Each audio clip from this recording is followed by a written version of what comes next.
This episode of Sexy Marriage Radio is brought to you by the Sexy Marriage Radio Getaway, June 21st to the 24th in 2018.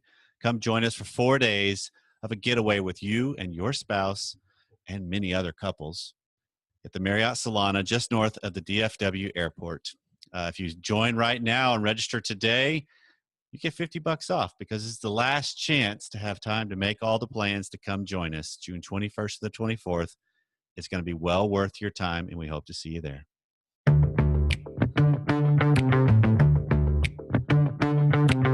You've turned on Sexy Marriage Radio, where the best sex happens in the marriage bed. Here's your host, Dr. Corey Allen.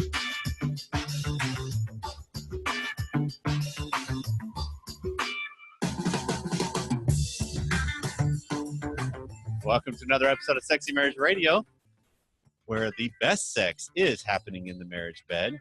It's Dr. Corey Allen alongside my wife, as always. Hey, everybody.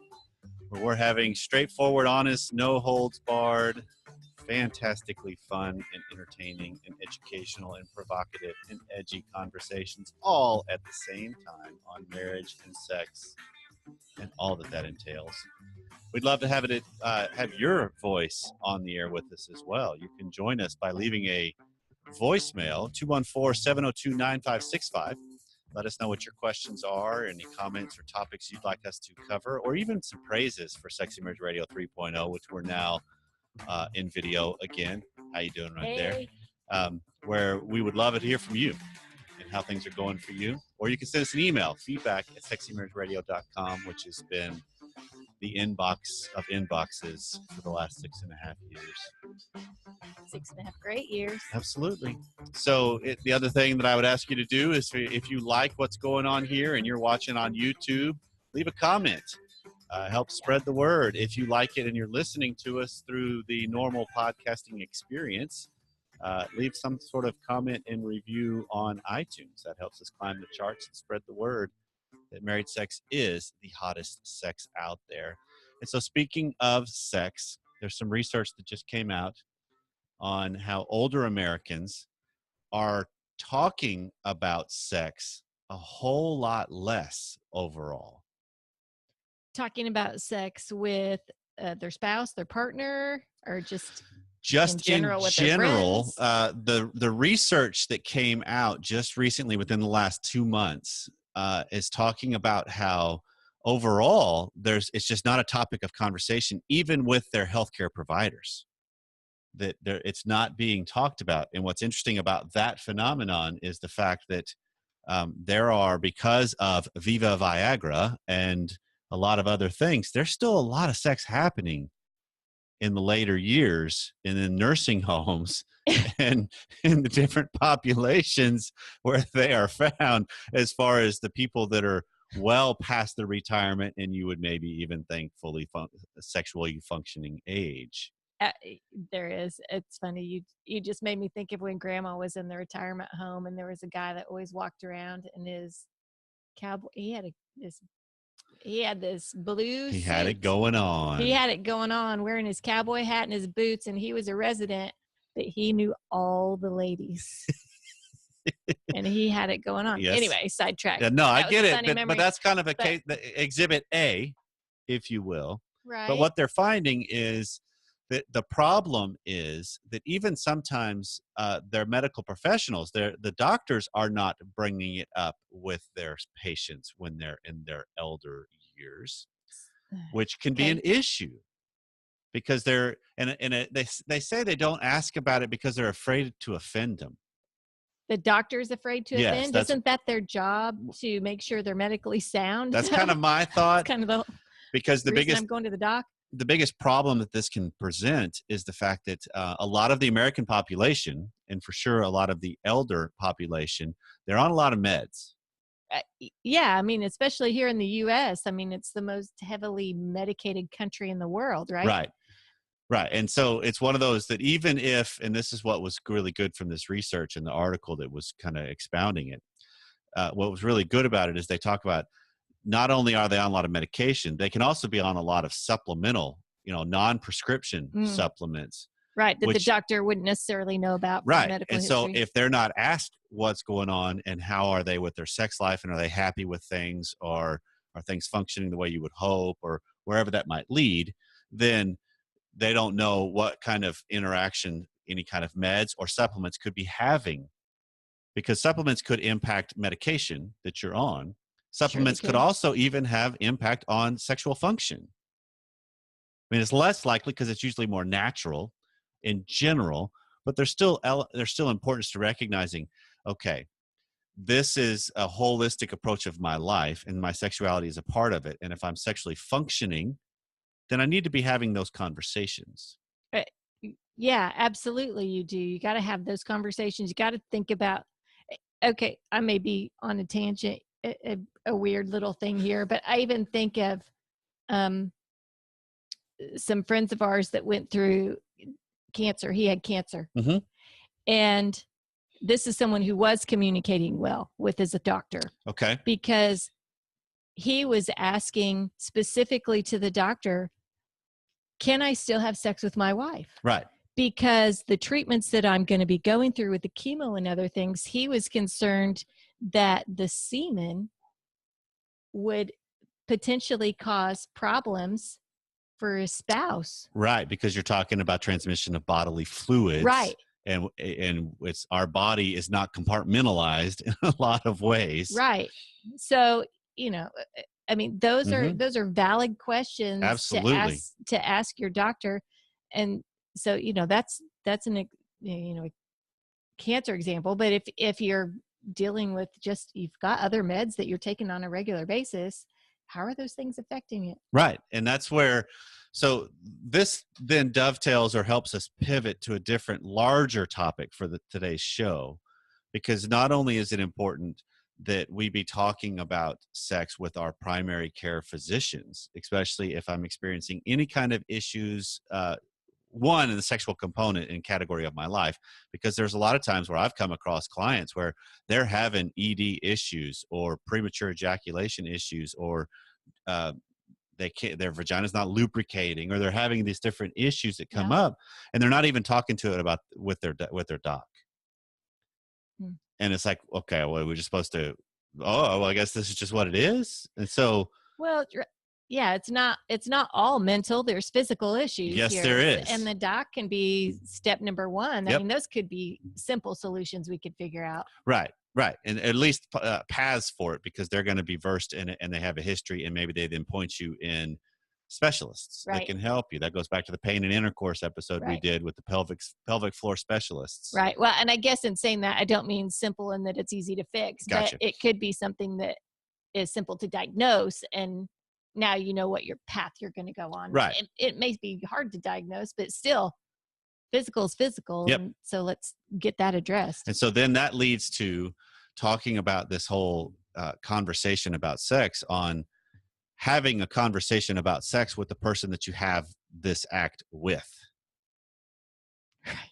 Which is interesting, because sometimes it's the most difficult person to have the conversation with. And why is that? Okay, let me give you the initial thought I've got from this. Okay. A lot of times I think it is because, one, when we first met and we're getting into the relationship, it came very easily to have this conversation about sex, because we were both people were just way into it and excited, and you're painting this huge, big, glorious picture. Well, back up a second. When you're dating and you first met someone, did you really have those conversations, or did you just start in making out? Good point. I mean, were the conversations actually there? I think they would be concurrent. Okay. That because there is elements of, you're talking about it and you're looking forward to, and if you're coming from a abstinence kind of an approach where, I'm going to save this for my relationship and my marriage, because that's where I think marriage is, where sex is sacred. That's what we believe here at Sexy Marriage Radio. That, okay, so we're going to talk about what could be and where it's going to go, and it's fun, it's playful, and it's banter, and it's erotic, and it's stimulating. Then you get into marriage and you discover sex isn't all you thought it was going to be. Maybe there's more problems associated with it. Maybe there's issues. It doesn't come as easily as what's portrayed in the movies or TV. and doesn't work like you thought it would. And so I think a lot of times our initial entry into conversations about sex are always wrought with tension and disappointment and frustration. That's when we have them. It's right after a bad experience that we want to unpack it and figure out why, where then the other spouse is probably like, I don't know. And they legitimately don't know.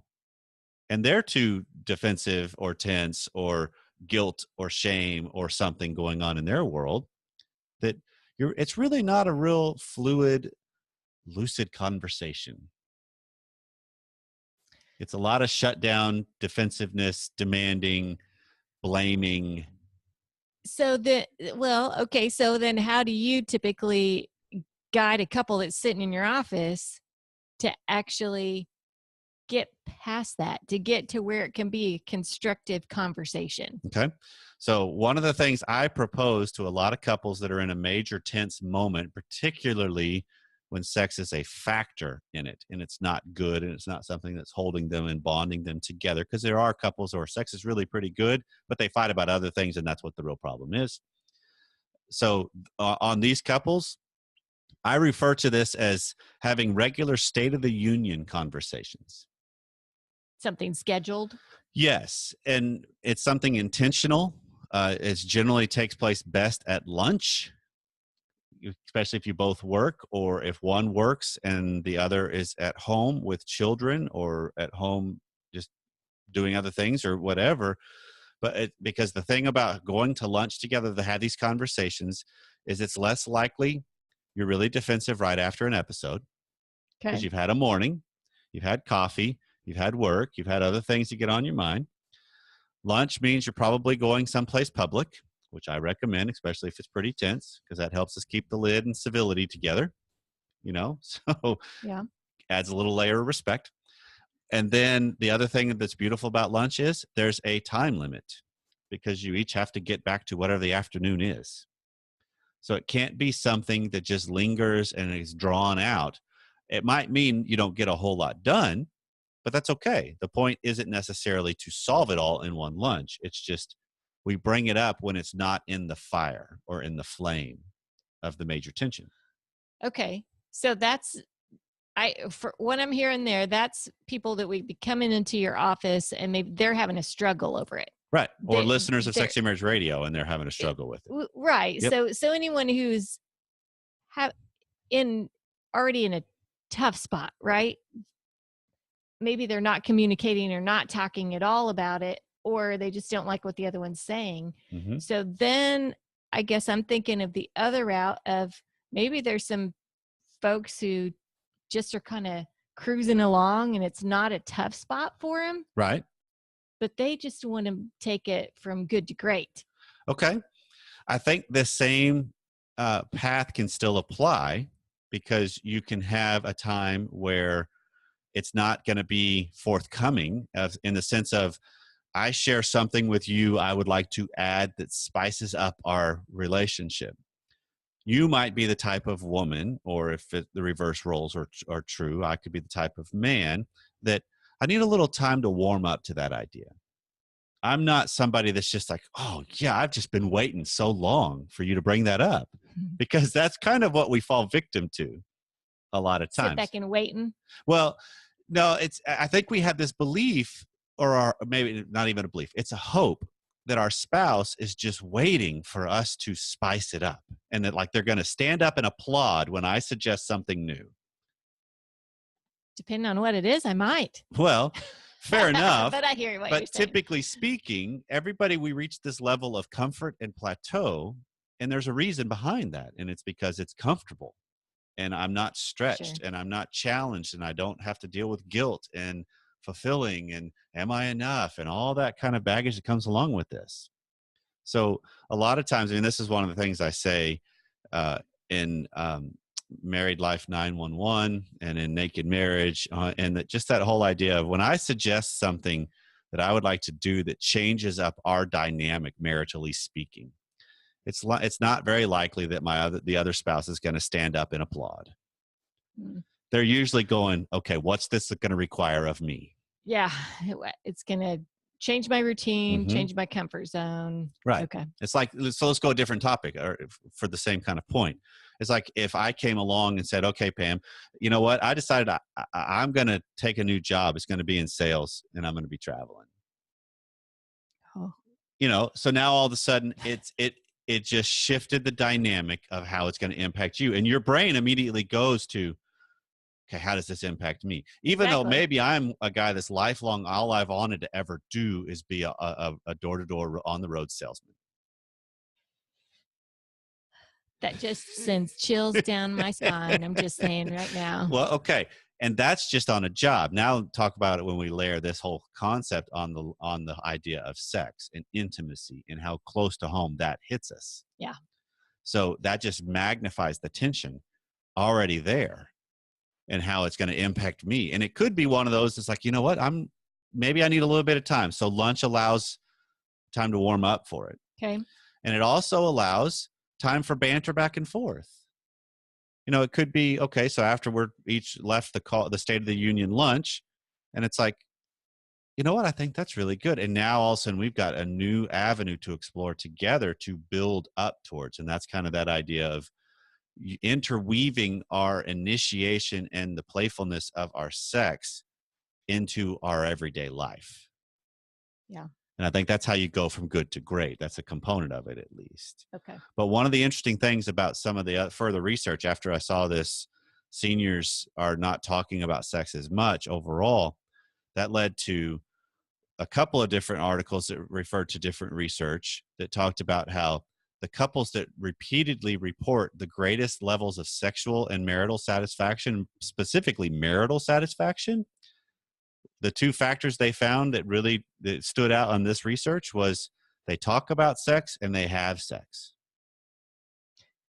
with each other. Let's kind of add that caveat. With each other. Yes. Marital satisfaction hopefully is tied to having sex with your spouse. Correct. And that makes total sense to me. How so? Just from personal experience. Okay. Right. When there's a gap in time for whatever reason, there is a disconnect that tends to be enhanced because there's not been this act of being intimate together, and really intimate in a number of different ways, right? Right. When that's missing, there's something that just not clicking within the relationship.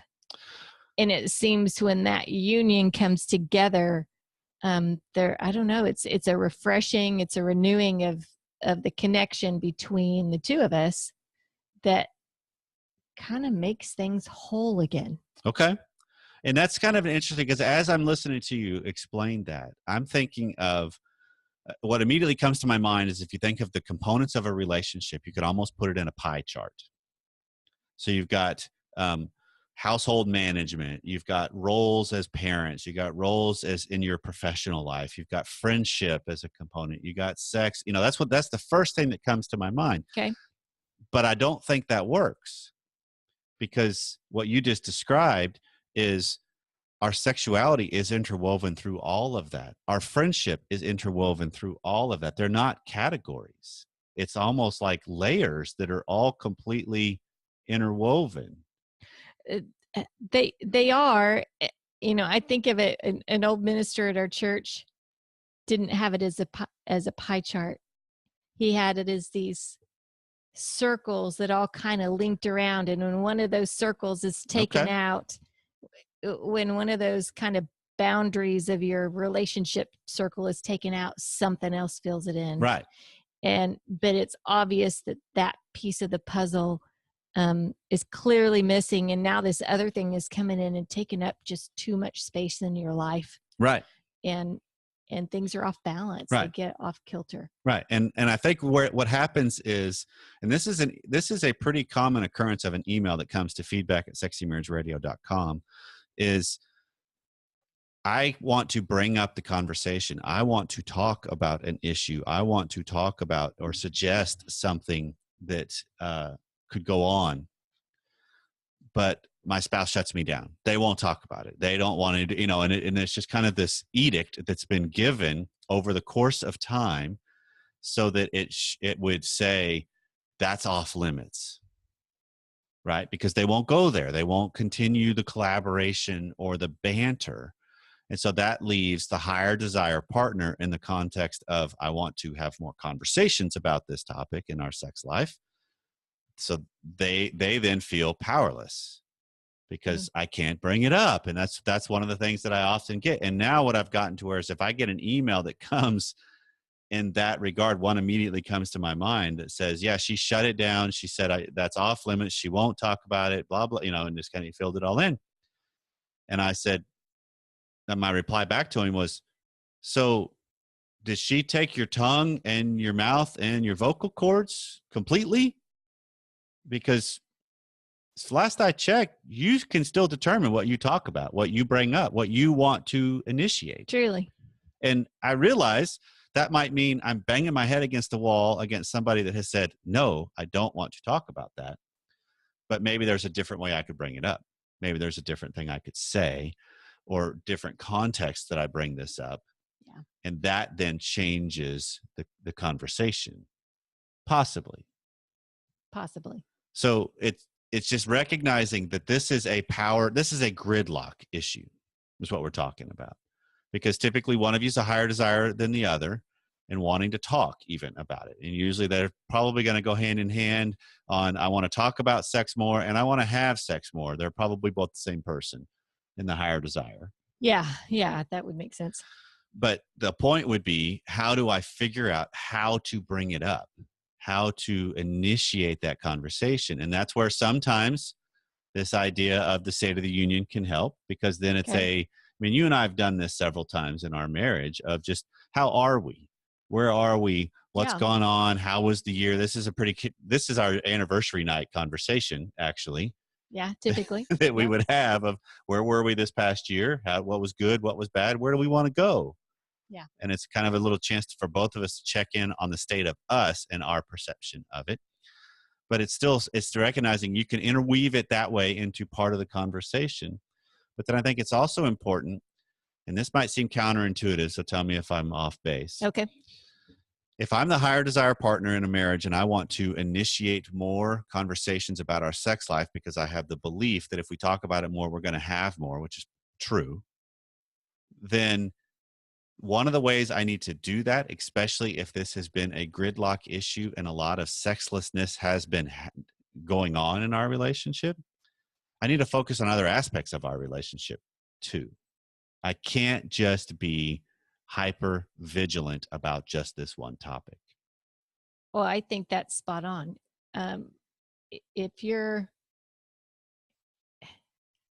Wouldn't it be that if you're in a sexless relationship, pretty much sexless, it's not just about the sex.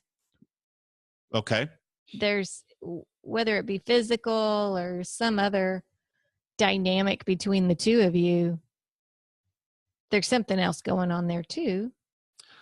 Okay. Or you're just putting off the lower desire spouse because that's all you want to talk about. Right. And it's like a one-track mind. Is that kind of where you're going with it? Right. I think that's what happens, is because how often when we got something wrong in our life, we become hyper focused on it because I want to just fix that problem. I want to solve that issue. Right? Yeah. And so it's hard to get it out of your head. And so the counterintuitive approach is, okay, so if I want to enhance our sex life or my sex life, because that's what I have more power over. Okay. Then maybe I need to figure out, how do I implement more opportunities for our friendship to be enhanced and increased, for the fun in our relationship to be enhanced and increased, knowing sex could be shortly behind all of that. At least the conversations about it could be. You're getting yourself off of a one-track mind, right, typically, and making yourself seem more desirable, right? Because you can think about and look at other aspects of life, and right, that gives more abundance. Right. No, exactly. And I so hear what you're saying. I think that a lot of times too, couples run into this, what is the right way to frame this conversation? Right? How do I say the right thing? Because everything else I've said has been wrong, because a lot of times what I've said has been based on you don't do this or you always do that or those kinds of things. Okay. Yeah. And so I need to flip that script. And one, I need to start being more positive about it. Okay. About our relationship. And maybe it's not just sex. Maybe it's a subtlety of, when you replied to that text in this manner, that spoke to the deeper parts of me. I liked that. That even created a little tingle. It's interesting you bring that up. One of the other articles that came up from this, talking about satisfaction in marriage, Mm-hmm. satisfaction in your sexual relationship, but also in the marriage and happiness. And it's really correlates happiness with the amount of sex you're having. Right. It's the top question. They talked about the importance of communication in talking about this, and the top thing that they said to do was to praise your partner for something they did in bed. Item number 1. Okay. Praise them for something they did in bed. Now you're talking about positive things elsewhere as well. Yes. But when you have this communication, when you are on the sex topic, right. think about positive things they did in bed that you liked, and that's an encouragement to them of what to stick to as well. Yeah, I would apply that to think about the positive things in the entire categories of our relationship: the touch, the banter, the looks, the phraseology, the help, the support, the little things, the sweet nothings, all of that. I think that spills into our sex life, and that makes a bigger component, or it helps make that segue into the bigger issue easier. Okay, so the other thing, and this is something we've said on Sexy Marriage Radio a lot, is don't take it personally.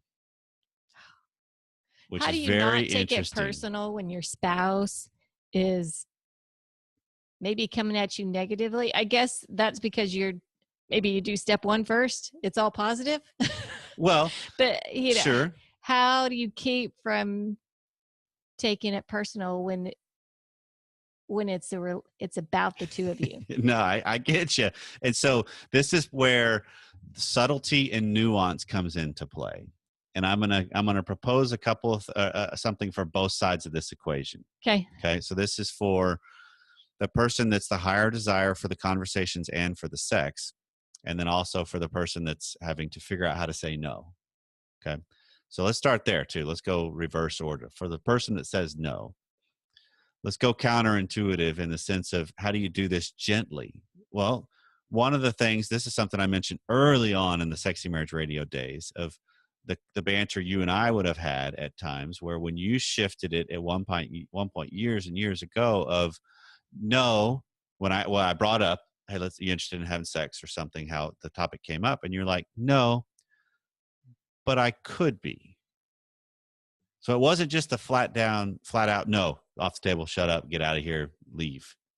Instead, it was, there's a possibility. Because that changes the whole connotation.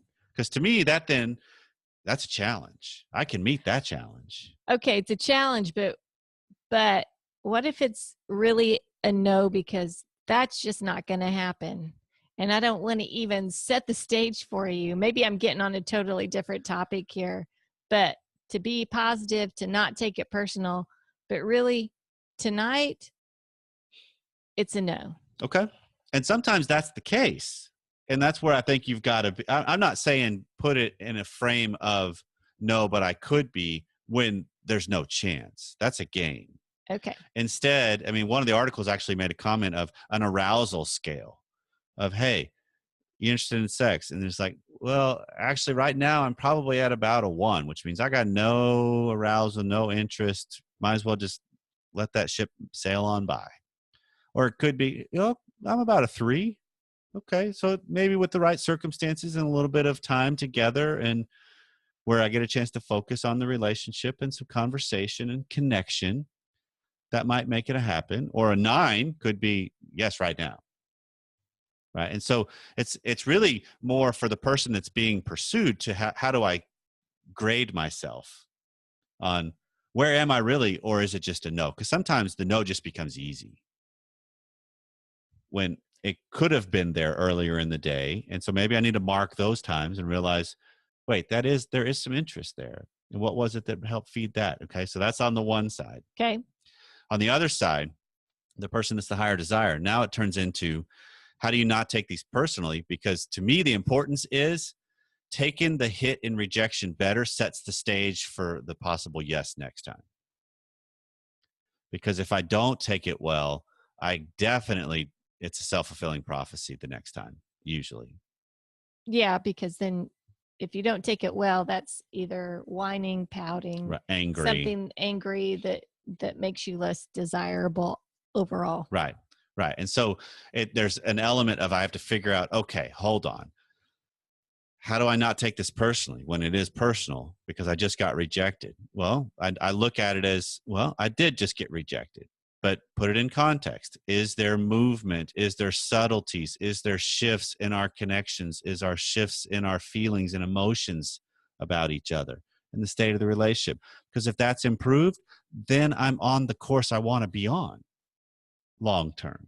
Okay. And that's where then I got to learn to be patient and realize this is a process, because it doesn't just happen overnight. I mean, we probably didn't get into this issue overnight.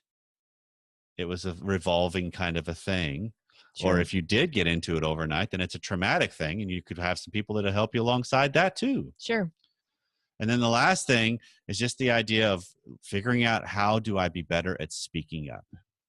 I think that's an important one, because too many times we just sit back and want the other person to know what it is we want, or when we want to do it, or how we want it to be done. And that they're not going to know that. It's funny you say that, because, well, you're a smart guy. So it's not that funny. But that was one of the other things that was brought up on the connection of communication and happiness, marital satisfaction, and frequency of sex, was that they shared, here's what I would want from my partner. In the top 5 things, the first one was the one I mentioned earlier, but 2 of the others were, here's what I would want from my partner, and then asking your partner what they would like as well. So both of you. I want both sides of this. Yeah, and I'm encouraging you to speak up as well. It's not just about what I want. I want to do what you want. Right. Because this is a team game. This is a process that's unfolding. We're in this thing together. That it's not me against you, even though a lot of times sex can feel that way, because you've got what I want, right? And sex alone isn't near as much fun as with a partner. So it's figuring out, okay, this is a team. We're in this together. And so my hope would be, how do you look and notice and recognize the simple subtleties that might show shifts? It's not necessarily that now all of a sudden there's a lot of hot sex going on. It's more, there's subtle shifts in our connection, in our conversation, in our touch, in the magnetism between us. Yeah.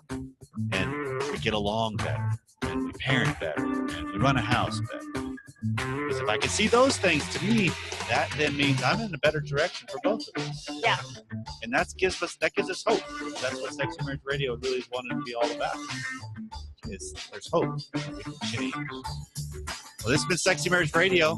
We left something undone. 214-702-9565. Wherever you are, whatever you've been doing, thanks for taking some time out of your day.